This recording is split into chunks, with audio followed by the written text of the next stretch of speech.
Olá, bem-vindos ao Portal de Luz.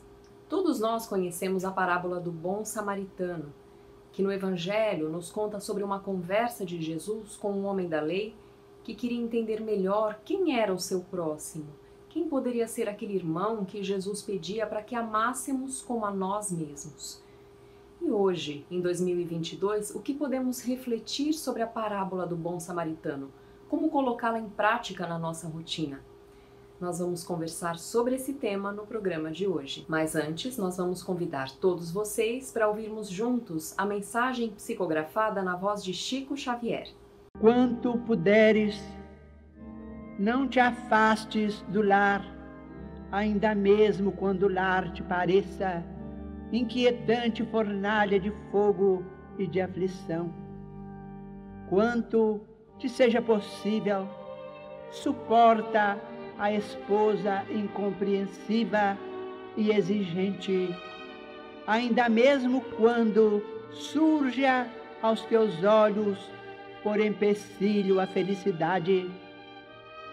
Quanto estiver ao teu alcance, tolera o esposo áspero ou indiferente, ainda mesmo quando compareça ao teu lado por adversário de tuas melhores esperanças. Quanto puderes, não abandones o filho impermeável aos teus bons exemplos e aos teus sadios conselhos, ainda mesmo quando se te afigure acabado modelo de ingratidão. Quanto te seja possível, suporta o irmão que se fez cego e surdo aos teus mais elevados testemunhos no bem, ainda mesmo quando se destaque por inexcedível representante do egoísmo e da vaidade. Quanto estiver ao teu alcance, tolera o chefe atrabiliário, o colega leviano, o parente desagradável ou o amigo menos simpático, o subalterno menos feliz, ainda mesmo quando escarneçam de tuas melhores aspirações.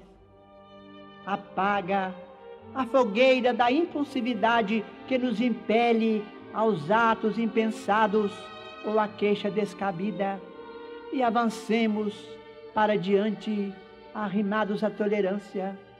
Porque se hoje não conseguimos realizar a tarefa que o Senhor nos confiou, a ela tornaremos amanhã, com maiores dificuldades talvez, dentro da necessária recapitulação. Não vale a fuga que complica os problemas ao invés de simplificá-los. Aceitemos o combate em nós mesmos, reconhecendo que a disciplina antecede a espontaneidade. Não há purificação sem burilamento, como não há metal acrisolado sem cadinho esfogueante. A educação é obra de sacrifício no espaço e no tempo, e atendendo à sabedoria divina, que jamais nos situa uns à frente dos outros, sem finalidade de serviço e reajustamento para a vitória do amor, amemos nossas cruzes, por mais pesadas e espinhosas que sejam, nelas recebendo as nossas mais altas e mais sublimes lições. Certa ocasião, um perito na lei, ou seja, era um homem culto, que sabia ler, que tinha conhecimento das leis daquela época, quis colocar Jesus à prova e perguntou o seguinte: Mestre, o que eu preciso fazer para herdar a vida eterna?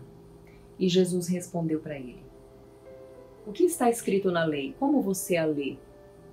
E o homem compreendeu o questionamento de Jesus e respondeu: Ame o Senhor, o seu Deus, de todo o seu coração, de toda a sua alma, com todas as suas forças e de todo o seu entendimento. E ame o seu próximo como a si mesmo. E Jesus então ouviu e disse para ele assim: você respondeu corretamente. Faça isso e viverá. Mas o homem continuou e então fez a famosa pergunta para o Mestre Jesus: mas quem é o meu próximo? E para responder a essa pergunta, Jesus então elaborou essa pequena história, essa parábola do bom samaritano, com um profundo sentido, um profundo ensinamento moral. Ele contou assim: um homem descia de Jerusalém para Jericó quando caiu na mão de assaltantes.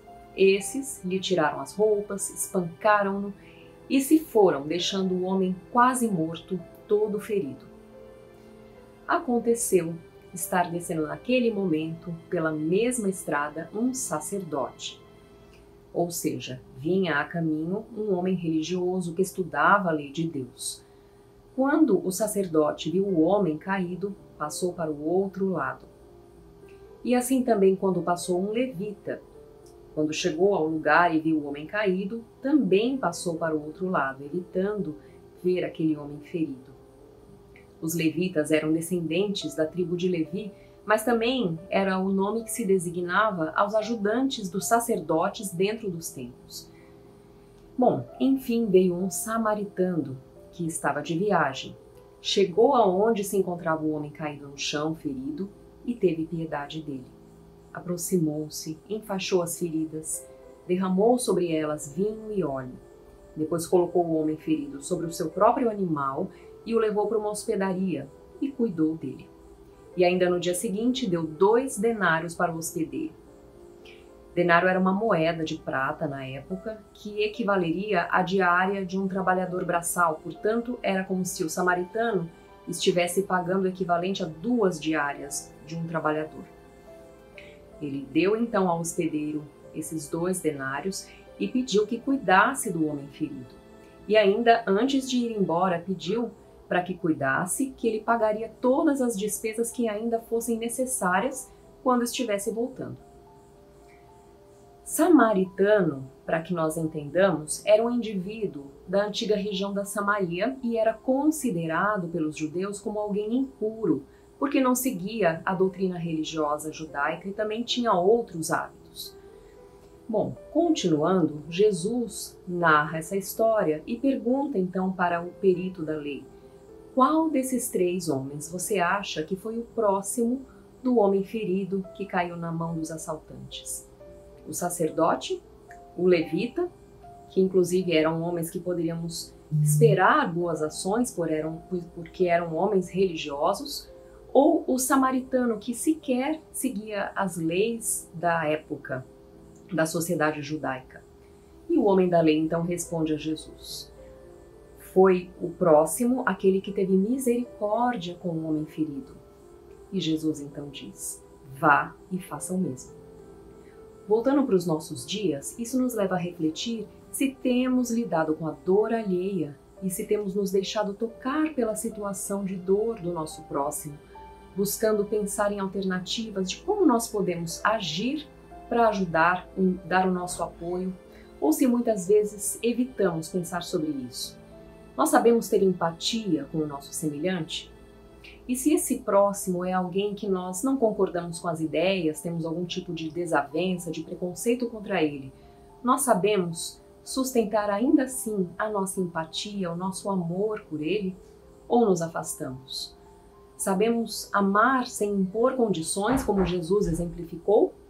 Ou queremos nos relacionar apenas com aqueles que pensam como nós pensamos?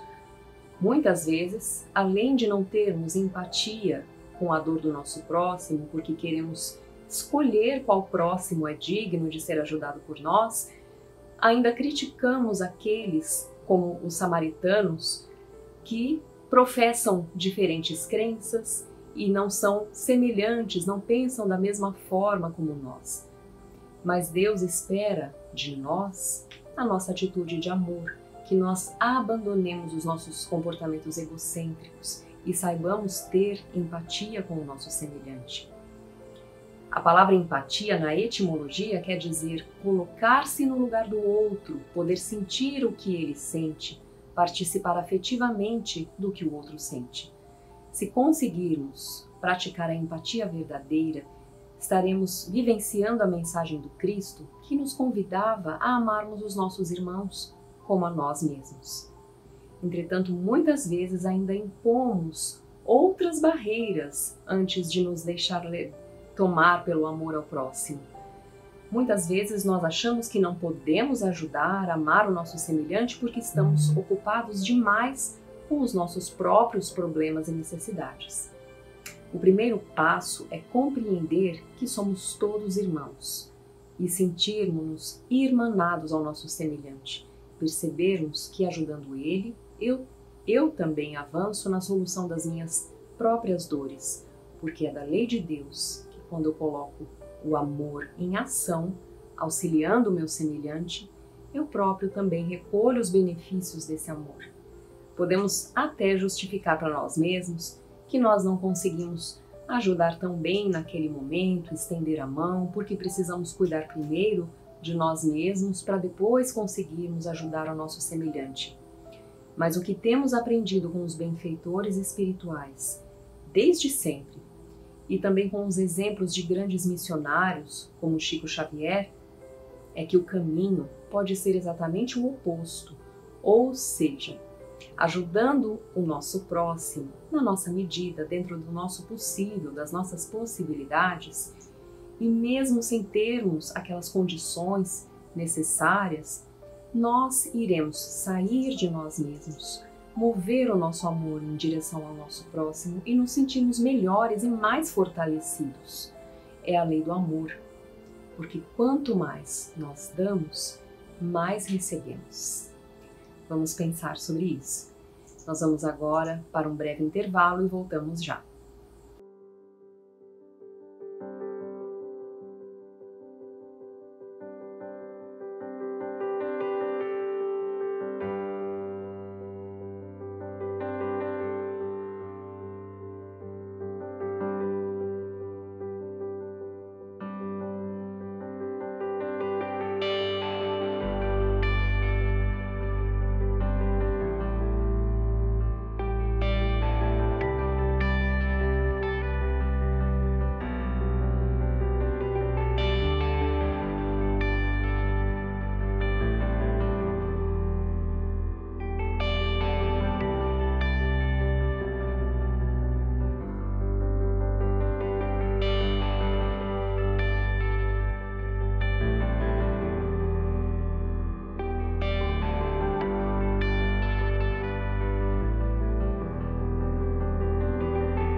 Nós vamos ouvir agora a nossa amiga Sandra Marinho no quadro Educa a Tua Alma.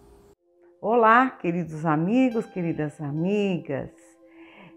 Vocês já observaram que muitas pessoas, é muito comum confundir dor com sofrimento. Mas na realidade, ambos não se confundem, se analisarmos a origem e o efeito de cada um. A dor, ela é inerente à vida. Basta lembrar do esforço de todo bebê para andar. Quantas vezes ele cai, ele chora, levanta-se e tenta novamente para, enfim, dar os primeiros passos? Todos nós passamos por diversos tipos de dores na vida. Por exemplo, quando um aluno que está sujeito a enfrentar as provas para mudar de ciclo na escola. Os exames escolares são, sem dúvida, o meio do aluno se elevar no nível de estudo. Assim como a dor para todos nós é a forma pela qual nós nos elevamos no patamar do espírito. Deus concede-nos a dor como professora e conselheira. Vencendo a dor, nós vencemos a nós mesmos e nos tornamos mais fortes e preparados para os novos desafios da vida. Esses desafios jamais cessam, eles são constantes. Algumas pessoas não acreditam nesta tese e preferem revidá-la acreditando que a dor não é própria da natureza humana e que somente os crentes fanáticos, que são fanáticos, ignorantes, enfim, que acreditam nisso. Mas pensemos bem, você já conheceu alguém isento de qualquer tipo de dor? Agora, quanto ao sofrimento, é exatamente aí que está a confusão, porque o sofrimento não é a dor em si, mas a maneira pela qual reagimos à dor. O sofrimento, portanto, é voluntário. Conta uma lenda que um velho mestre pediu a um jovem triste que colocasse uma mão cheia de sal em um copo de água e bebesse. E aí ele perguntou ao jovem: qual é o gosto? Horrível, disse o aprendiz. O médico então sorriu e pediu ao jovem que pegasse outra mão cheia de sal e jogasse todo o sal num lago ali perto. Conforme lhe foi dito, o jovem jogou o sal no lago e o velho perguntou: agora, aliás, o velho ordenou: bebe agora a água do lago. Enquanto a água escorria pelo queixo do jovem, o mestre voltou a perguntar: qual é o gosto? Bom, disse o aprendiz. Você sente o gosto do sal? Perguntou o mestre. Não, disse o jovem. Foi então que o sábio arrematou: a dor da vida é puro sal, nem mais nem menos. A quantidade de dor na vida permanece a mesma, exatamente a mesma. Mas o tamanho da dor que se sente depende do recipiente em que for colocada.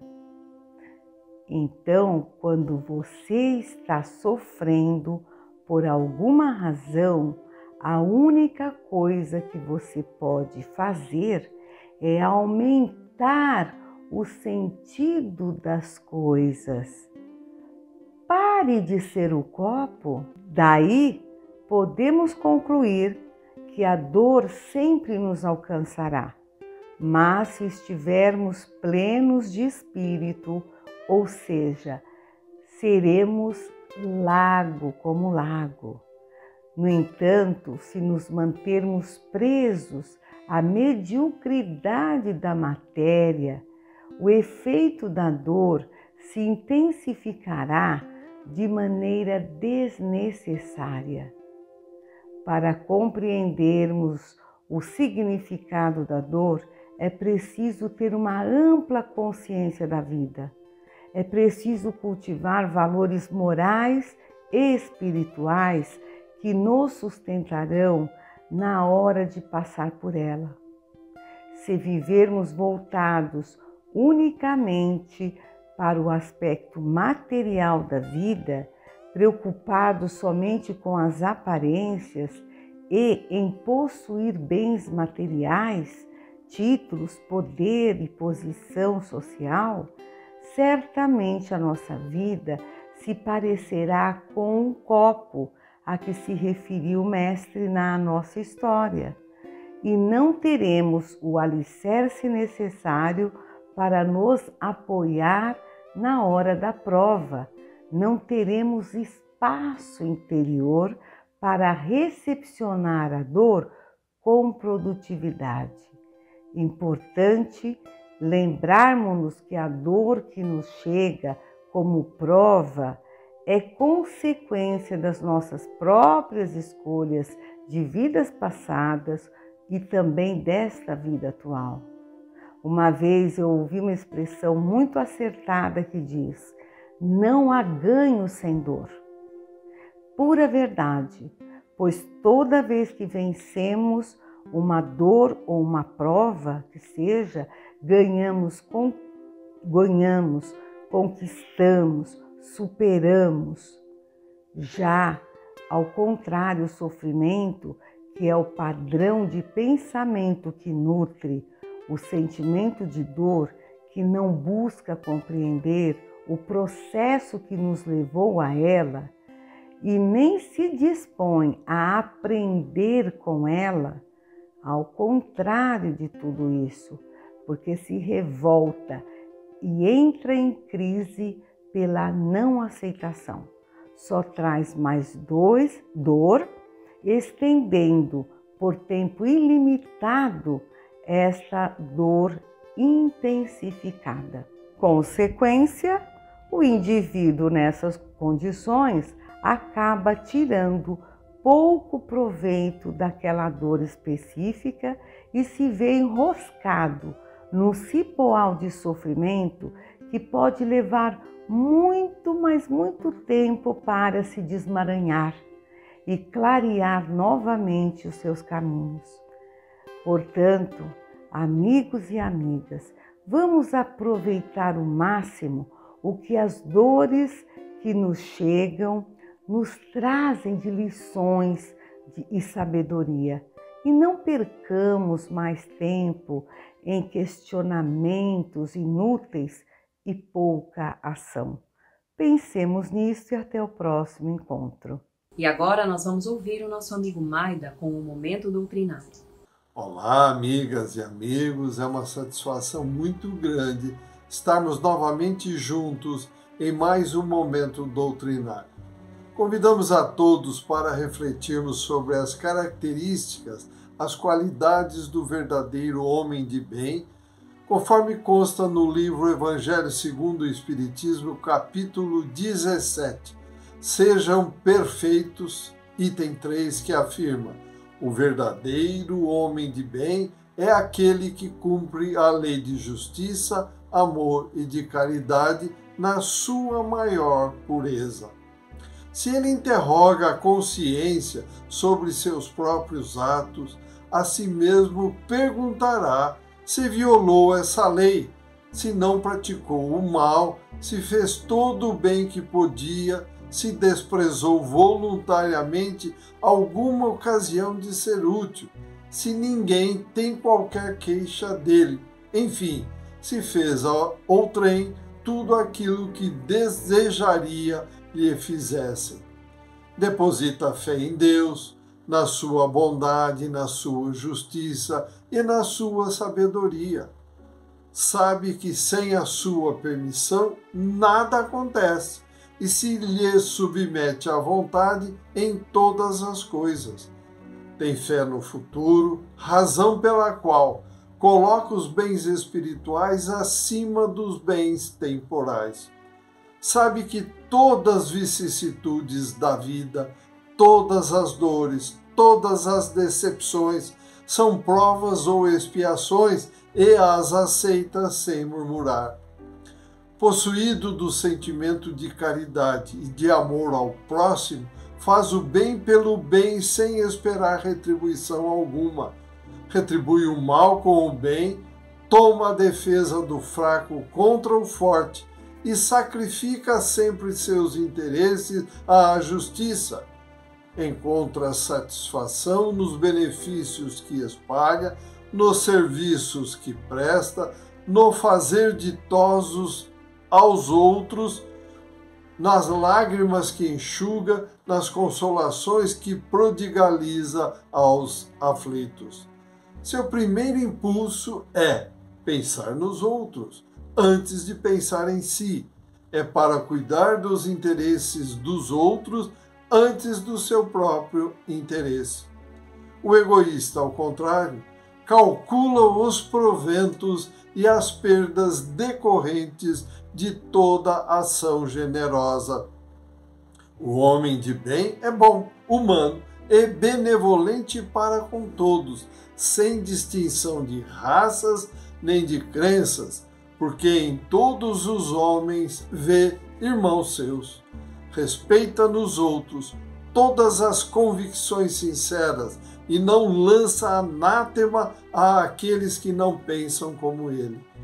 Em todas as circunstâncias, toma por guia a caridade, tendo como certo que aquele que prejudica a outrem com palavras malévolas, que fere com o seu orgulho e o seu desprezo a suscetibilidade de alguém, que não recua à ideia de causar um sofrimento, uma contrariedade, ainda que ligeira, quando a pode evitar, falta ao dever de amar o próximo e não merece a clemência do Senhor.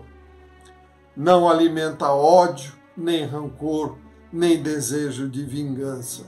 A exemplo de Jesus, perdoa e esquece as ofensas, e só dos benefícios se lembra, por saber que perdoado lhe será conforme houver perdoado.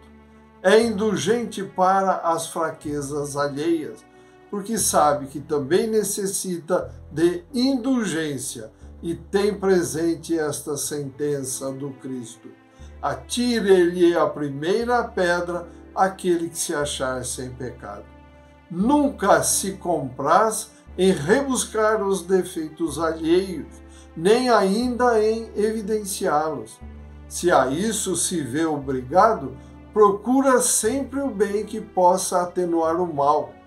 Estuda suas próprias imperfeições e trabalha incessantemente em combatê-las.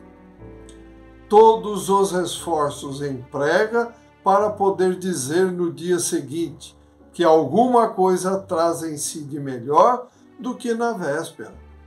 Não procura dar valor ao seu espírito nem aos seus talentos às expensas de outrem.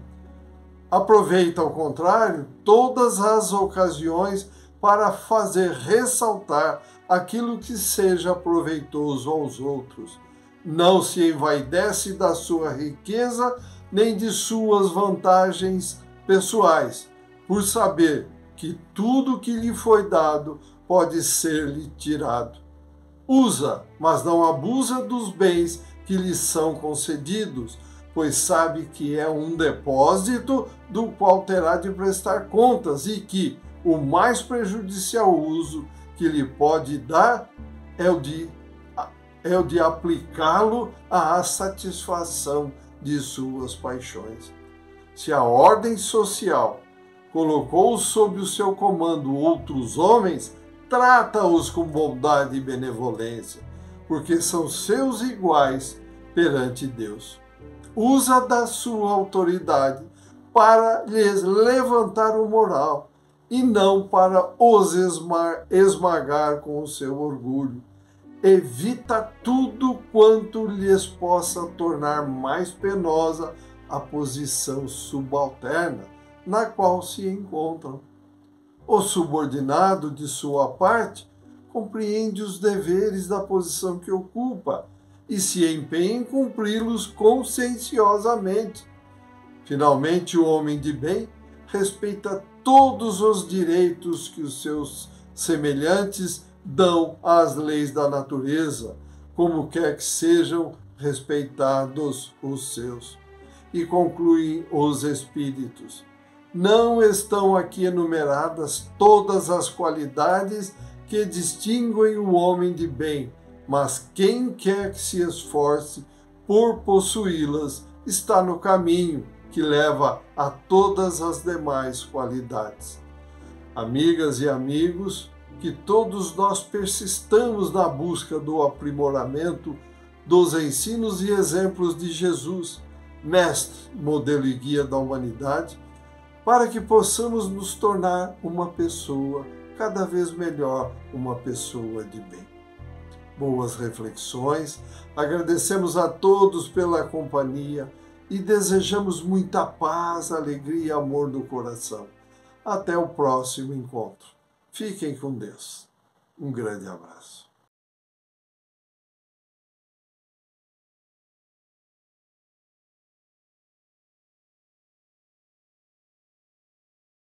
Estamos encerrando o nosso programa de hoje por aqui. Desejamos a todos vocês uma ótima semana. Muito obrigada e até a próxima.